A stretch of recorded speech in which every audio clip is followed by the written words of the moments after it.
Looks like Jeff Bezos' proud statement has reached the general public, but today we'll analyze some of the conspiracies around it.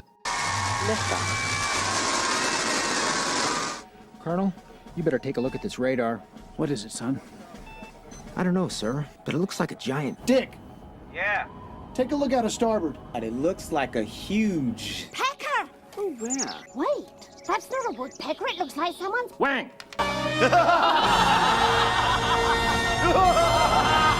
As many of you know, on April 14th, 6 women were announced to have gone to space and become astronauts. This moment became quite viral due to people involved and statements made. There were many elements to the trip that earned extensive derision and scorn from much of the general populace and the so-called truth-seeking community. Some of it may relate it to just the women involved being wealthy and successful in their own right, and possibly the flight being looked at as a flex on the little people. But other very specific elements, such as Gayle King being involved, given some have made associations because imagery such as this with Tom Hanks, suggesting she has some special elite status, and of course Tom Hanks being seen in suggestive positions, and given involvement of Katy Perry in the context of her signaling over the years. All right, so for this video, I'm going to assess the occult elements of the trip and look at how the way it's been featured and shown to us contributes or takes away from the argument concerning the shape of the earth. So for the occult elements, we just start out with Katy Perry. So here she's holding a daisy.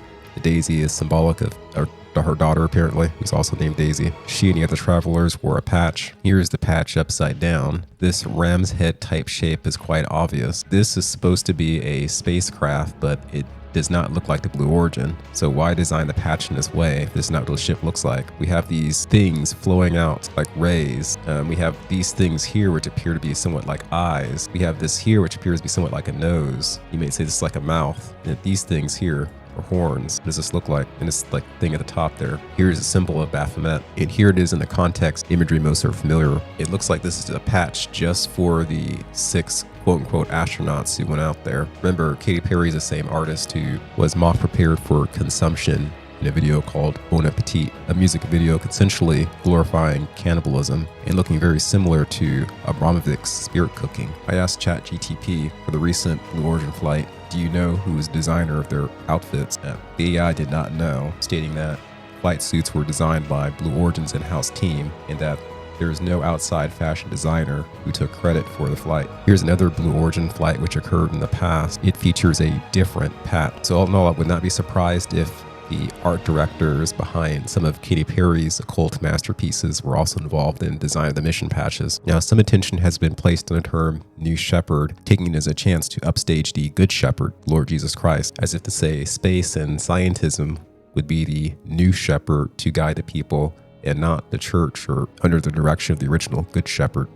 Given what we know about the occult, that some influential individuals who sprinkle elements of their beliefs into their art and design would never admit to such a thing. But whatever grandstanding they do would not take away from the fact that this is Easter and he is risen. Using AI assistance, the esoteric explanation for the naming is that Jeff Bezos names his vehicles after pioneering astronauts. So the New Shepherd is named after Alan Shepard with the spelling S-H-E-P-A-R-D, which is different from the spelling of the shepherd which tends sheep. There's also a vehicle called the New Glenn, named after John Glenn, the first American in orbit. There's a proposed vehicle to be named after Armstrong called the New Armstrong. In official video released of the flight, there is a picture of the hatch door being opened by a non-astronaut on the inside. On further contemplation of this occurrence, I do find this problematic for the mission's legitimacy for a reason I'll explain to you, but by no means is it the elephant in the room, which I'll get to now.